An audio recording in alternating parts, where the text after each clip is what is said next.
I am trying to make a difference. We can make a difference. And that young man might have a positive experience by meeting one person that he goes, that guy's different. And you are going to know also that I'm different. But I said, one of the things I try to tell people in prisons all the time is I'm not the only person out there that's trying to help you when you get out. There's a lot of people. We got to start learning to trust each other.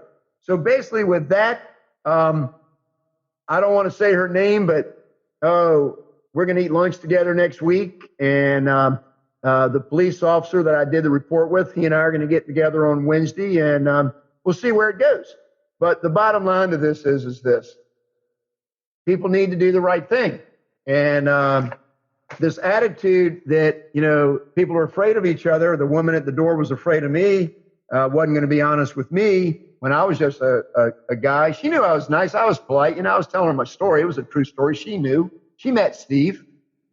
But she that phone was in that house because 6 minutes later, it's out of that house. And I have proof. So if anybody's listening, from the people in the house to the young man in the lot that gave me the phone back, to the security guard, and I gave them my card. I hope they listen to the show. I doubt they will right away. But hey, I'm not here. We all make mistakes. And I'll tell you how I broke through. I'll tell you how I broke through to the security guard that I made a friend with. I mean, we hugged at the end and everything. We eat lunch together next week. I told her about Atiba Gaines, and front page article in the paper last week with Atiba and Wade Skowski, who are working. Atiba was on the show about a month and a half ago. She started the foundation for Truth Entrepreneur Club for at-risk youth, 14 to 24-year-old young blacks. And she said, and I told the security guard, I said, you're not going to hear anybody else ever say it to you like this, because I'd never heard it before. And I said, Atiba said this on my show, and I know that it's true. She said, these boys, 14, 16, 18 years old, that are dropping out of school, joining gangs, she said, they're good kids. Now, most people don't think they're good kids. We all know that. But she said, they're good kids. They drop out of school, they join gangs because they can make money on the outside. That's what Atiba's whole theory is. She wants to teach them how to take those street skills. We did a show about it about 5 shows ago. You should listen to it. She wants to teach them how to take those street skills and apply them to entrepreneurship skills, legal things. And she said that some of these boys are dropping out of school because their mother is forced into prostitution to support the family, including the kid that drops out of school.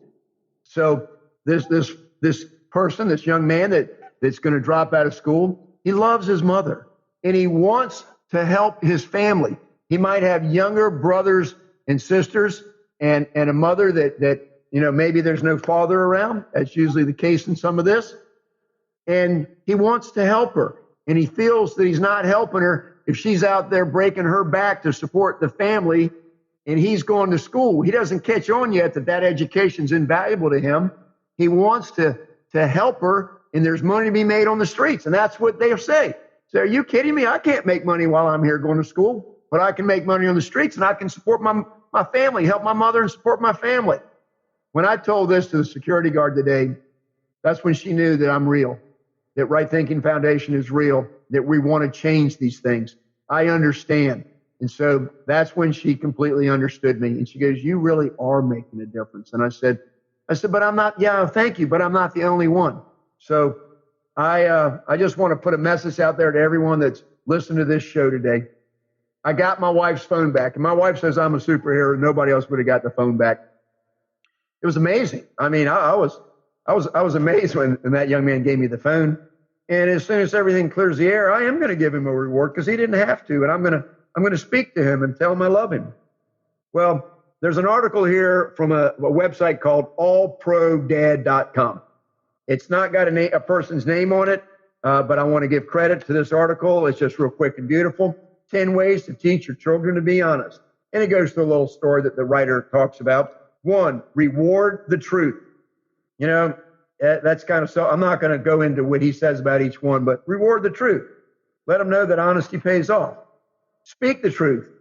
Teach your kids that they don't have to give false stories. Whatever, teach the truth. Teach people to be honest, he says there. 3, say the hard truth. Upholding morals is more important than avoiding hurting someone's feelings sometimes. It goes on from there. 4, model the truth. When we get in the habit of telling small lies, it leads to a habit of telling big ones. And it goes on to let you know you got to live by the truth. You got to set an example in your home for your kids. 5, don't put them to the test. Let me read what this says. Though it's tempting to test them, try to avoid asking questions that give your child a chance to not be honest. You saw your daughter spill red juice on the couch. No need to ask, did you just spill your juice on the couch? This leads her to believe she might have a way out and possibly could pass blame elsewhere. Just tell her to clean it up. She'll have enough opportunities to tell you the truth. 6, give consequences. We all sin, even children do. They will lie to you and you will eventually catch them. It's important that there be consequences for their actions, which is what we did with our son and so forth. Appropriate discipline should be carried out and followed through. Make it so it is not worth it to lie. 7, correct mistakes. I won't read it. 8, following through on promises. 9, take care of other people's things. 10, find honest friends. Hey, I have an expression that I use all the time when I'm teaching and giving my counsel to people. It's like, boy, that's the kind of person that your mother would be proud that you hang out with. Think about your mother and the kind of person that would make her proud. Let's see what this man said in this article. Show me your friends and I will show you your future. If your child's friends lie and cheat, so will they. But if your child's friends are upstanding and honest, your son or daughter will be that much better off. Keep an ear out for any of your children's friends who lie. And then he ends up with a final question here for everyone that read this article. How have you taught your kids to be honest? So I want to thank whoever wrote that article, allprodad.com. 10 ways to teach your children to be honest. I think I've covered what I had on my heart today.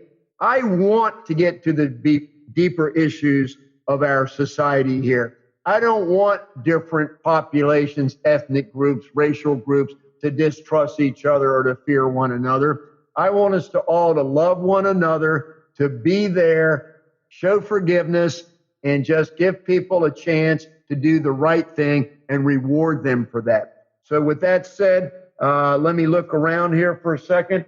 If I didn't cover the topic the way that I wanted to, then I apologize, but I tried to share a story with you. Hey, it's an amazing story. That's what I said in my write-up about it. Come on now. And I followed a phone that was on the trunk of my car, followed it all the way across town. The phone moved.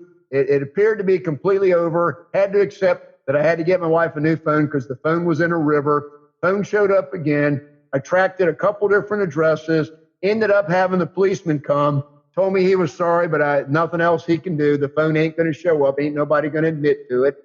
And then I hung around, and out of nowhere, this beautiful security guard shows up, befriends me, lets me in. And when I said, but I thought you said nobody was here. She goes, oh, nobody's in the office, but they're back there. They receive cars that are being returned. But for that young man, and let me tell you, I'm not calling him out by name because I don't want to put that out there. But young man, I thank you for doing the right thing by me today, whether it was because you feared that there might be something wrong and that everything will end right now because you gave this guy his phone back, whatever your intentions might be. And if your intentions were to help find who owned this phone, then I thank you for that. But the phone was at another address that you didn't speak to when I asked you, and I had proof. But I'm going to tell you right now, that's okay with me. You had fear. You had fear maybe getting in trouble because you were in the middle of something that you shouldn't have been in the middle of. So, hey, everybody, let's do the right thing by one another. The very first theme song that I adopted for Right Thinking Foundation, and it was in it was in prison outside of Richmond, Powhatan Correctional Facility. Center rather, was by the Youngbloods. Come on, people, smile on your brother. Everybody get together, try to love one another right now. Well, there you have my show for today. I hope that my message is that you got it. I told you a long story. Yeah, a lot of details to it, a lot of facts, got a lot of people. I got real involved with 911. I got real involved with police reports. I got real involved with a lot of things. Everybody I met are good people. And I thank you for all the support and help that you gave me. And thank you for the encouragement to keep doing what I do. But that's what I'm going to tell you is I am going to keep doing what I do. And I want to take it to the highest level possible, that we change society with distrust and fear. And we start to love one another and do the right thing. Call me at rightthink.org. That's how you get a hold of me. Rightthink, RIGHTTHINK.org. You can contact me. I'll get back in touch with you. Let's start a friendship. And there you have it. So thank you very much. Thanks for listening today. And I will hope you have a great week, and I'll see you next week. Thank you. Thanks for listening to Right Thinking with Steve Copeland. I look forward to being with you again next week. And remember, don't quit, plan ahead. It will get better. God bless you and have a great week.